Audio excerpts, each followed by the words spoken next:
ಜೈ ಭೀಮ್, ಜೈ ಜೈ ಭೀಮ್. ಸ್ವಲ್ಪ ಜೋರಾಗಿ ಜನ್ಯ ದೇವಿ ಮೇಲೆ ತಮಗೆಲ್ಲ ಗೊತ್ತೇ ಇದ್ದಂಗೆ 2014 ಕೇಂದ್ರದಲ್ಲಿ ಬಿಜೆಪಿ ಸರ್ಕಾರ ಬಂದಾದ್ಮೇಲೆ ನಮ್ಮ ರಾಜ್ಯದವರೊಬ್ಬರು ಅನಂತ್ ಕುಮಾರ್ ಹೆಗಡೆ ಅಂತ ಮಂತ್ರಿ ಆಗಿದ್ರು ಕೇಂದ್ರದಲ್ಲಿ. ಅವ್ರು ಏನಂದ್ರು, ನಾವು ಬಿಜೆಪಿ ಸರ್ಕಾರ ಬಂದಿರೋದೇ ಸಂವಿಧಾನ ಬದಲಾವಣೆ ಮಾಡಕ್ಕಂತ. ಇವತ್ತು ಬಾಬಾ ಸಾಹೇಬ್ ಅಂಬೇಡ್ಕರ್ ಸಂವಿಧಾನ ಕೊಟ್ಟಿಲ್ಲ ಅಂದ್ರೆ ಈ ಕಾರ್ಯಕ್ರಮವನ್ನು ಮಾಡೋಕ್ಕಾಗ್ತಾ ಇಲ್ಲ, ನೀವು ಅಲ್ಲಿ ಕೂರಕ್ಕಾಗ್ತಾ ಇಲ್ಲ, ನಾನು ಇಲ್ಲಿ ಮಂತ್ರಿಯಾಗಿ ನಿಲ್ಲಕ್ಕೆ ಸಾಧ್ಯ ಆಗ್ತಾ ಇಲ್ಲ. ದೊಡ್ಡ ಧ್ವನಿಯಲ್ಲಿ ಜೈ ಭೀಮ್ ಹೇಳಬೇಕು. ಜೈ ಭೀಮ್, ಜೈ ಭೀಮ್, ಜೈ ಜೈ ಭೀಮ್.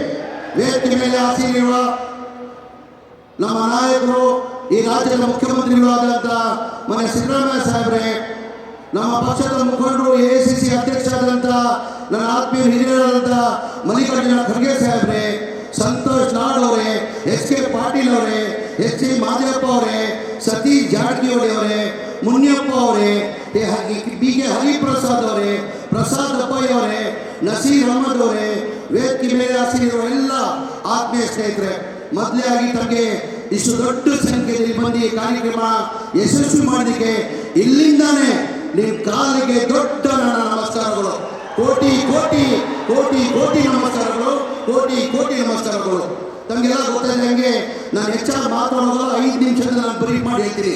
ಹಿಂದಿನ ಸರ್ಕಾರದಲ್ಲಿ ಸಿದ್ದರಾಮಯ್ಯ ಸಾಹೇಬರು ಮುಖ್ಯಮಂತ್ರಿ ಇರುವಾಗ 15, 16, 17, 18ರಲ್ಲಿ 1,80,253 ಮನೆಗಳು ಸ್ಯಾಂಕ್ಷನ್ ಮಾಡಿದ್ರು. ಅದಾದ್ಮೇಲೆ ಸಮ್ಮಿಶ್ರ ಸರ್ಕಾರ ಬಂತು, ಬಿಜೆಪಿ ಸರ್ಕಾರ 4 ವರ್ಷ ಇತ್ತು, ಒಂದು ಮನೆಯೂ ಸ್ಯಾಂಕ್ಷನ್ ಮಾಡಿಲ್ಲ, ಒಂದು ಮನೆಯೂ ಕೊಡೋಕ್ಕೆ ಸಾಧ್ಯ ಆಗಿಲ್ಲ. ಕಾರಣ ಅಂದ್ರೆ ಒಂದು ಮನೆ ಕಟ್ಟಬೇಕಾದ್ರೆ 7 ಲಕ್ಷ ರೂಪಾಯಿ ಆಗ್ತದೆ. ಕೇಂದ್ರ ಸರ್ಕಾರದಿಂದ ಪ್ರಧಾನ ಮಂತ್ರಿ ಆವಾಸ್ ಯೋಜನೆ ಅಂತ ಹೇಳ್ಬಿಟ್ಟು 1 ಲಕ್ಷ ಸಬ್ಸಿಡಿ ಕೊಡ್ತಾರೆ. ಬಡವ್ರ ಮನೆಗೆ GST ಹಾಕಿ 18% GST ಹಾಕಿ 1,32,000 ರೂಪಾಯಿ ವಾಪಸ್ ತಗೊಳ್ತಾರೆ. ಬರೀ 18,000 ರೂಪಾಯಿ ಕೊಡ್ತಾರೆ. ನಮ್ಮ ರಾಜ್ಯ ಸರ್ಕಾರದಿಂದ 1,20,000 ಜನರು ಕೊಡ್ತೀವಿ. SC ST ಇದ್ರೆ 2 ಲಕ್ಷ ಕೊಡ್ತೀವಿ. ಅಂದ್ರೆ ಬೆನಿಫಿಷಿಯರಿ 4 ಲಕ್ಷ ಬೆನಿಫಿಷಿಯರಿ ಕೊಡಬೇಕಾಗಿತ್ತು. ಪಾಪ ನಾವು ಬಡವರು ಕೊಡೋಕ್ಕೆ ಸಾಧ್ಯ ಆಗಲ್ಲ. ಟೋಟಲ್ ಬೆನಿಫಿಷಿಯರಿ ಪೇಮೆಂಟ್ 1,80,253 ಮನೆಗೆ 7,400 ಕೋಟಿ ಬರಬೇಕಾಗಿತ್ತು. ಬರೇ 310 ಕೋಟಿ ಬಂದಿತ್ತು. ನಾನು ಮಂತ್ರಿ ಆದ್ಮೇಲೆ ಬಹಳಷ್ಟು ಸ್ಲಮ್ ಭೇಟಿ ಕೊಟ್ಟಾದ್ಮೇಲೆ ಬಹಳ ಜನ ನಿರೀಕ್ಷೆ ಬಂದು ಅಲ್ಲೇ ಟೆಂಟ್ ಹಾಕಿ ಪಾಪ ಜೀವನವನ್ನ ಮಾಡ್ತಾ ಇದ್ರು. ನಾನು ಎಂದೋಪ್ಪ ಮನೆ ಮುಖ್ಯಮಂತ್ರಿಗೆ ಹೋಗಿ ಹೇಳೋದಿದ್ದು, ಈ ಗ್ಯಾರಂಟಿ ನಮಗೆಲ್ಲ ಗೊತ್ತೇ ಇರ್ಬೋದು.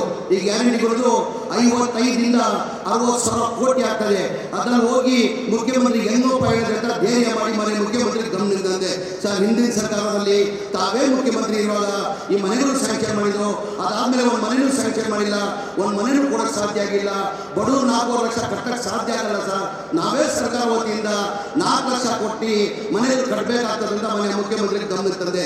ಮನೆ ಮುಖ್ಯಮಂತ್ರಿಗಳು 2-3 ರಿವ್ಯೂ ಮೀಟಿಂಗ್ ಮಾಡಿ, ನೀನು ಪ್ರಸಾದಪ್ಪ ಹೇಳ್ತಾರೆ ಸತ್ಯನೋ, ಬಡವರು ದುಡ್ಡು ಕೊಡಕ್ಕೆ ಸಾಧ್ಯ ಆಗಲ್ಲ, ಅದು ಎಷ್ಟನ ಕಷ್ಟ ಆಗಲಿ, ಎಷ್ಟನ ತೊಂದರೆ ಆಗಲಿ, ಆ ದುಡ್ಡನ್ನು ಸರ್ಕಾರ ಕೊಡ್ತದೆ ಅಂತೇಳಿ 2024ರಲ್ಲಿ ಕ್ಯಾಬಿನೆಟ್ ಅಲ್ಲಿ ತಂದು ಅಪ್ರೂವ್ ಮಾಡಿದಕ್ಕೆ ಹೋದ ವರ್ಷ 24 ಮಾರ್ಚಲ್ಲಿ 36,780 ಮನೆಗಳು ಕೊಟ್ವಿ.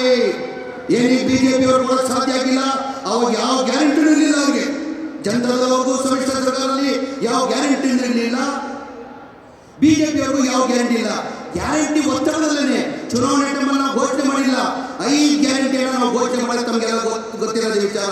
ಇದೇ ವಿರೋಧ ಪಕ್ಷದವರು ಏನಂದ್ರು, ಇದು ರಾಜಕೀಯ ಭಾಷಣ ಮಾಡಿದರೆ ಈ ಗ್ಯಾರಂಟಿಗಳು ಲಾಭ ಮಾಡಕ್ಕೆ ಸಾಧ್ಯ ಆಗಲ್ಲ. ಈ ಗ್ಯಾರಂಟಿಗಳು ಲಾಭ ಮಾಡಿದ್ರೆ ಕನಿಷ್ಠ 50ರಿಂದ 60 ಕೋಟಿ ಆಗ್ತದೆ. ಈ ಲಾಭ ಮಾಡಕ್ಕೆ ಸಾಧ್ಯ ಆಗಲ್ಲ. ನಮ್ಮ ಸರ್ಕಾರ, ಕಾಂಗ್ರೆಸ್ ಸರ್ಕಾರ ಬಂದು ಮನೆ ಸಿದ್ದರಾಮಯ್ಯ ಮುಖ್ಯಮಂತ್ರಿಯಾಗಿ 1 ತಿಂಗಳಲ್ಲಿ ಈ 5 ಗ್ಯಾರಂಟಿಯನ್ನು ಜಾರಿ ಮಾಡಿ ತಮಗೆಲ್ಲ ಗೊತ್ತಿರೋದೇ ವಿಚಾರ. ಅದರಲ್ಲಿ ನಾವು ಘೋಷಣೆ ಮಾಡಿಲ್ಲ. ಚುನಾವಣೆ ಟೈಮಲ್ಲಿ ಮನೆ ಫ್ರೀ ಕೊಡ್ತೀವಿ ನಿಮಗೆ ಅಂತ ನಾವು ಘೋಷಣೆ ಮಾಡಿಲ್ಲ. ಬಡವರು ಕಷ್ಟದಲ್ಲಿದ್ದಾರಂತ ಮನೆ ಸಿದ್ದರಾಮಯ್ಯ ಬಡವ್ರ ಬಗ್ಗೆ ಕಾಳಜಿ ಇಟ್ಕೊಂಡು ನಮಗೆ ಸೂಚನೆಯನ್ನ ಕೊಟ್ಟಿದ್ದಾರೆ. 2026 ಡಿಸೆಂಬರ್ ಒಳಗಡೆ ಎಲ್ಲ 1,18,000 ಮನೆಗಳು ಕೊಡಬೇಕಂತ ಸೂಚನೆ ಕೊಟ್ಟಿದ್ದಾರೆ. 36,789 ಮನೆ 2026 ಮಾರ್ಚಲ್ಲಿ ಕೊಟ್ಟಿದ್ದೀವಿ. ಇವತ್ತು ಇಡೀ ರಾಜ್ಯದಲ್ಲಿ 42,345 ಮನೆ ಕೊಡ್ತಾ ಇದ್ದೀವಿ. ಏನು ಬಿಜೆಪಿ ಅವರು ಕೊಡಕ್ಕೆ ಸಾಧ್ಯ ಆಗಿಲ್ಲ. ಎಲ್ಲ ಅರ್ಥ ಮಾಡ್ಕೊಳ್ಬೇಕಾಗ್ತದೆ ದಯಮಾಡಿ ನೀವು. ಅದ್ರ ಜೊತೆಯಲ್ಲಿ ಹಕ್ಕುಪತ್ರಗಳು 10 ವರ್ಷದಿಂದ ಹಕ್ಕುಪತ್ರ ಕೊಟ್ಟಿಲ್ಲ. ಟೋಟಲ್ 1,80,253 ಹಕ್ಕುಪತ್ರದಲ್ಲಿ ಇವತ್ತು ನಾವು 20,359 ಹಕ್ಕುಪತ್ರ ಹಕ್ಕುಪತ್ರಗಳು ಇಡೀ ರಾಜ್ಯದಲ್ಲಿ ಹಕ್ಕುಪತ್ರಗಳು ಕೊಡ್ತಾ ಇದ್ದೀವಿ. ಹಾಗಾಗಿ ಮಾನ್ಯ ಮುಖ್ಯಮಂತ್ರಿಗಳು ಸೂಚನೆ ಕೊಟ್ಟಿದ್ರೆ ಸಮಯ ಇಲ್ಲ, ತಾವೆಲ್ಲ ಕಾತ್ರದಲ್ಲಿ ಮಲ್ಲಿಕಾರ್ಜುನ ಖರ್ಗೆ ಸಾಹೇಬರು ಮತ್ತೆ ಸಿದ್ದರಾಮಯ್ಯ ಸಾಹೇಬರು ಮಾತು ಕೇಳಬೇಕಾದ್ರೆ ಒಂದು 2 ನಿಮಿಷದಲ್ಲಿ ಹೇಳಿ ನನ್ನ ಮಾತು ಮುಗಿಸ್ತೀನಿ ನಾನು. ಅದ್ರ ಜೊತೆ ರಾಜೀವ್ ಗಾಂಧಿ ASP ಸ್ಕೀಮ್ ಅಂತ ರಾಷ್ಟ್ರೀಯ ಮನೆಗಳು ಅಂತೀವಿ, ಆ ಮನೆಯನ್ನು ಕಟ್ಟಬೇಕಾದ್ರೆ ಕನಿಷ್ಠ 7 ಲಕ್ಷ ಆಗ್ತದೆ. ಅದೂ ಮನೆ ಹಂಗೆ ಕಂಪ್ಲೀಟ್ ಆಗಿದೆ. ಮನೆ ಮುಖ್ಯಮಂತ್ರಿಗಳು 2-3 ರಿವ್ಯೂ ಮೀಟಿಂಗ್ ಮಾಡಿ ಆ ಮನೆಗಳು ಕ್ಯಾಬಿನೆಟ್ ಕೇಳಿದ್ದಾರೆ. ಅದ್ರ ಜೊತೆಯಲ್ಲಿ ಹೆಚ್ಚಾಗಿ ಕೇಳಬೇಕಾಗಿದೆ, ನೀವು ಇದು ಕೇಳಲೇಬೇಕಾಗ್ತದೆ. ಬೆಂಗಳೂರು ಸಿಟಿಯಲ್ಲಿ 2016ರಲ್ಲಿ ಮನೆ ಸಿದ್ದರಾಮಯ್ಯ ಸಾಹೇಬರು ಮುಖ್ಯಮಂತ್ರಿ ಇರುವ ಹಿಂದಿನ ಸರ್ಕಾರದಲ್ಲಿ ನಾವು 1,028 ಎಕರೆ ಜಾಗ ಬೆಂಗಳೂರು ಸರೌಂಡಿಂಗ್ ಅಲ್ಲಿ ನಮ್ಮ ರಾಜೀವ್ ಗಾಂಧಿಗೆ ಹ್ಯಾಂಡ್ ಓವರ್ ಮಾಡಿದ್ರು. ಅಂದ್ರೆ ಬೆಂಗಳೂರು ಸಿಟಿ ಎತ್ತರದಲ್ಲಿ ಬಂದಿದೆ, ಬೀದಿ ವ್ಯಾಪಾರ ಮಾಡೋರು ಜಾಸ್ತಿ ಇದ್ದಾರೆ, ಆಟೋ ಚಾಲಕರು ಜಾಸ್ತಿ ಇದ್ದಾರೆ, ಕೂಲಿ ಮಾಡೋರು ಇದ್ದಾರೆ, ಅವ್ರಿಗೆ ಒಂದು ಸ್ವಂತ ಮನೆ ಆಗ್ಬೇಕಂತ ಹೇಳ್ಬಿಟ್ಟು 1,028 ಎಕರೆ 2014 ರಾಜೀವ್ ಗಾಂಧಿ ಕೊಟ್ಟರು. ಆ ಟೈಮ್ ರೇಟ್ ಎಷ್ಟು ನಿಗದಿ ಮಾಡಿದ್ರು? 6 ಲಕ್ಷ ನಿಗದಿ ಮಾಡಿದ್ರು. ರೇಟ್ 6 ಲಕ್ಷ ನಿಗದಿ ಮಾಡಿದ್ರು. ಕೇಂದ್ರ ಸರ್ಕಾರದಿಂದ 1.5 ಲಕ್ಷ ಕೊಡ್ತಾ ಇದ್ರು. ರಾಜ್ಯ ಸರ್ಕಾರದಿಂದ ಸ್ಟೇಟ್ ಗೌರ್ಮೆಂಟ್ ಇಂದ 1,20,000 ಜನರಿಗೆ, SC ಇದ್ರೆ 2 ಲಕ್ಷ. ಅಂದ್ರೆ ಜನರಲ್ ಅವರು 2.5 ಲಕ್ಷ ಕೊಟ್ಟರು, ಒಳ್ಳೆ ಫ್ಲಾಟ್ ಸಿಕ್ಕದು. SC ಅವರು 2 ಲಕ್ಷ ಕೊಟ್ಟರೆ ಅವ್ರಿಗೆ ಒಂದು ಫ್ಲಾಟ್ ಸಿಕ್ಕದು. ಇದೇ ಬಿಜೆಪಿ ಸರ್ಕಾರ ಬಂದು 2021ರಲ್ಲಿ ಬಸವರಾಜ ಬೊಮ್ಮಾಯಿ ಅವರು 6 ಲಕ್ಷ ಇದ್ದಿದ್ದು 11,20,000 ಮಾಡಿಬಿಟ್ರು. ಎಷ್ಟು ಮಾಡಿದ್ರು? ಅವ್ರು ಬಡವ್ರ ಬಗ್ಗೆ ನೋಡಿ ಎಷ್ಟು ಕಾಳಜಿ ಇದೆ. 11,20,000 ಮಾಡಿದ್ರು. ಅದೇ ಮನೆ ನಮ್ಮ ಸರ್ಕಾರ ಬಂದಾದ್ಮೇಲೆ ಮನೆ ಮುಖ್ಯಮಂತ್ರಿಗಳು ಒಂದು ರಿವ್ಯೂ ಮೀಟಿಂಗ್ ಅಲ್ಲಿ ನನ್ನ ಕನ್ಸಿತ್ತು 1 ಲಕ್ಷ ಮನೆದು ಯಾವ ಸ್ಟೇಜಲ್ಲಿ ಇದೆ ಅಂತ ಕೇಳಿದ್ರು. ಆಮೇಲೆ ನಾನು ಹೇಳಿದೆ, ಸರ್ ತಾವು 6 ಲಕ್ಷ ನಿಗದಿ ಮಾಡಿದ್ರಿ, ಈ ಬಿಜೆಪಿ ಅವ್ರು ಬಂದು 11,20,000 ಮಾಡಿಬಿಟ್ಟು ಸರ್ 8.5 ಲಕ್ಷ ಬಡವರು ಕೊಡಬೇಕಾಗ್ತದೆ ಸರ್, ಎಲ್ಲಿಂದ ಕೊಡೋಕ್ಕೆ ಸಾಧ್ಯ ಇದಕ್ಕೆ? ಇಲ್ಲ, 8.5 ಲಕ್ಷ ಬಡವರು ಕೊಡೋಕ್ಕೆ ಸಾಧ್ಯ ಆಗಲ್ಲ, ಸರ್ಕಾರ ವತಿಯಿಂದ 1 ಲಕ್ಷ ನಾನು ಸರ್ಕಾರ ವತಿಯಿಂದ ನಾವು ಕೊಡ್ತೀವಿ ಅಂತ ಹೇಳ್ಬಿಟ್ಟು ಕ್ಯಾಬಿನೆಟ್ ತಂದು 1 ಲಕ್ಷ ಕಡಿಮೆ ಮಾಡಿ ಕ್ಯಾಬಿನೆಟ್ ತಮ್ಮ ಅಪ್ರೂವ್ ಮಾಡೋರು. ಅದ್ರ ಜೊತೆ ನನ್ನ ಸೂಚನೆ ಕೊಟ್ಟರು, ಬ್ಯಾಂಕ್ ಅಲ್ಲಿ 5 ಲಕ್ಷ ಎಲ್ಲರಿಗೂ ಲೋನ್ ಮಾಡ್ಕೊಡ್ಬೇಕಂತ ಸೂಚನೆ ನನ್ನ ಮುಖ್ಯಮಂತ್ರಿಗಳು ಎಲ್ಲ ನ್ಯಾಷನಲ್ ಬ್ಯಾಂಕ್ ಅವ್ರು ಕರೆದೆ. ನಾನು 1 ತಿಂಗಳು ನಾನು ಪ್ರಯತ್ನ ಮಾಡಿದೆ. ನಾನು ಯಾರು ನ್ಯಾಷನಲ್ ಬ್ಯಾಂಕ್ ಅವರು ಮುಂದೆ ಬಂದಿಲ್ಲ. ಮನೆ ಮುಖ್ಯಮಂತ್ರಿ ಗಮನಕ್ಕೆ ತಂದೆ, ಸರ್ ನ್ಯಾಷನಲ್ ಬ್ಯಾಂಕ್ ಅವರು ಯಾರು ಮುಂದೆ ಬರ್ತಾ ಇಲ್ಲ. ಕಾರಣ ಅಂದ್ರೆ ಬಡವರಿಗೆ ಆ ಸಿಬಿಲ್ ಆಗ್ತಾ ಇಲ್ಲ. ಸಿಬಿಲ್ ಆಗಿದ್ದ ಕಾರಣಕ್ಕೆ ನ್ಯಾಷನಲ್ ಬ್ಯಾಂಕ್ ಯಾರು ಮುಂದೆ ಬರ್ತಾ ಇಲ್ಲ. ಈಗ ನ್ಯಾಷನಲ್ ಬ್ಯಾಂಕ್ ಅಲ್ಲಿ ಲೋನ್ ತಗೊಂಡ್ರೆ 7% ಆಗ್ತದೆ, 5,000 ರೂಪಾಯಿ ಬಡವರು EMI ಕಟ್ಟಬೇಕಾಗ್ತದೆ ತಿಂಗಳಿಗೆ. ನಾವು ಪ್ರೈವೇಟ್ ಬ್ಯಾಂಕ್ ಅಲ್ಲಿ ತಗೊಂಡ್ರೆ 100% ಆಗ್ತದೆ, ಅವಾಗ EMI ಬಂದು 8,000 ಆಗ್ತದೆ. ಅದಕ್ಕೆ ಮನೆ ಮುಖ್ಯಮಂತ್ರಿಗಳು ಬಡವ್ರ ಬಗ್ಗೆ ಕಾಳಜಿ ಇಟ್ಕೊಂಡು ನೀನು ಹೇಳ್ತಾರೆ ಸತ್ಯ, ಬಡವ್ರು ಕೊಡೋಕೆ ಸಾಧ್ಯ ಆಗಲ್ಲ.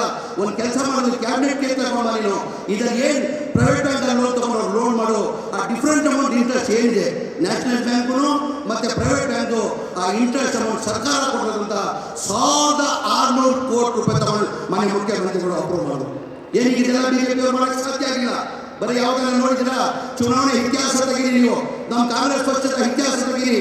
ಯಾವಾಗ ಚುನಾವಣೆ ಬರ್ತಾರೆ, ಜಂಗೂರು ಮುದ್ರೆ ಹೊಡೆದ್ರೆ ನಮ್ಮ ಸಾಧನೆ ತೋರಿಸಿ ನಾವು ಮತ ಕೇಳ್ತೀವಿ. ನಮ್ಮ ಸರ್ಕಾರ ಇತ್ತು, ಇಂಥ ಕಾರ್ಯಕ್ರಮ ಕೊಟ್ಟಿದ್ದೀವಿ, ಇಂಥ ಭಾಗ್ಯವನ್ನು ಕೊಟ್ಟಿದ್ದೀವಿ, ಮುಂದೆ ನಮ್ಮ ಸರ್ಕಾರ ಬಂದ ಇಂಥ ಕಾರ್ಯಕ್ರಮ ಕೊಡ್ತೀವಿ ಅಂತ ನಮ್ಮ ಸಾಧನೆ ತೋರಿಸಿ ನಾವು ಮತ ಕೇಳ್ತೀವಿ.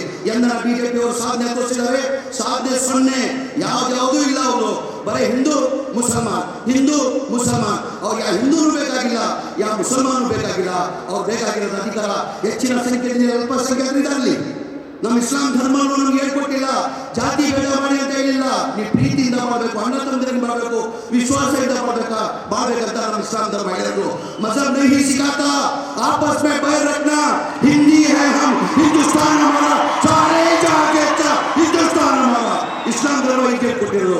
ದಯಮಾಡಿ ಎಲ್ಲ ತಾವು ಅರ್ಥ ಮಾಡ್ಕೊಬೇಕಾಗಿದ್ದು. ಇದಕ್ಕೆ ನಾವು ಮನೆಗಳು ಕೊಡ್ತೀವಿ ಅಂತ ಬಿಜೆಪಿ ಹೊಟ್ಟೆ ಕಿಚ್ಚು ಕೂಡ ಸಾಧ್ಯ. ಸೋಮಣ್ಣ ಪ್ರಯತ್ನ ಮಾಡಿದ್ರು, ಇಲ್ಲ ಅಂತ ಇಲ್ಲ. ಸೋಮಣ್ಣ ಅವರು ಪ್ರಯತ್ನ ಮಾಡಿದ್ರು, ಯಡಿಯೂರಪ್ಪನೂ ಒಪ್ಪಲಿಲ್ಲ, ಬಸವರಾಜ ಬೊಮ್ಮಾಯಿ ಒಪ್ಪಲಿಲ್ಲ. ಏನಂದ್ರೆ ಅವ್ರ ಬಡವ್ರ ಬಗ್ಗೆ ಕಾಳಜಿ ಕಾಣಿಕೆ. ಏನು ಬಡವ್ರ ಬಗ್ಗೆ ಬರೀ ಕಾಂಗ್ರೆಸ್ ಪಕ್ಷ ಮತ್ತೆ ಸಿದ್ದರಾಮಯ್ಯ ಮಾತ್ರ ಬಡವ್ರ ಬಗ್ಗೆ ಕಾಳಜಿ. ದಯಮಾಡಿ ಎಲ್ಲ ತಾವು ಅರ್ಥ ಮಾಡ್ಕೊಳ್ಬೇಕಾಗ್ತದೆ. ಹಾಗೇಳಿ ನಾವು ಹೆಚ್ಚಾಗಿ ಮಾತಾಡೋಲ್ಲ. ಏನಂದ್ರೆ ಖರ್ಗೆ ಸಾಹೇಬರು ಮಾತಾಡಬೇಕು, ಸಿದ್ದರಾಮಯ್ಯ ಮಾಡಬೇಕು.